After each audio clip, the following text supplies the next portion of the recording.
আজি एमिति एक रहस्यमय एवं पवित्र स्थान को जीवा जेउठारे प्राय 450 वर्ष पुराना एक केंदु गछकु आज मध्य देवी रूपे पूजा करा जाए। गंजाम जिलार बेलगुंठा ब्लॉक अंतर्गत खेत्री बरपुर गाँ ठारू किछि दूर रे थिबा घंच जंगल मध्य अवस्थित रही माँ बुढ़ा केंदु ठाकुराणी पीठ।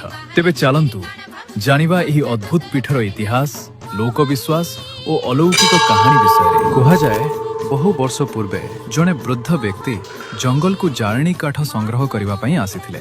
से गछ काटू काटू एक विशाल केंदु गछ निकटरे पहुंचिले। साधारण गछ भाभी से कुराढ़ी रे गछ को एक आघात कले, किंतु परवर्ती मुहूर्त रे जहा घटिला ताहा देखि से भयभीत होई गले। गछर कटा स्थानरू रक्त बाहरिबाकू लागिला। एही दृश्य देखि वृद्ध व्यक्ति अचेत होई तळे पड़ी गले। किछि समय परे तांको सह जंगल को आसीथिबा अन्य ग्रामवासी माने सेठारे पहुंची वृद्धों को उठाइबा सहित सेमानक नजर मध्य सेही केंदु गछ उपरे पड़िला। कहा जाए किछि समय परे सेही वृद्ध व्यक्तिंकर मृत्यु घटिथिला।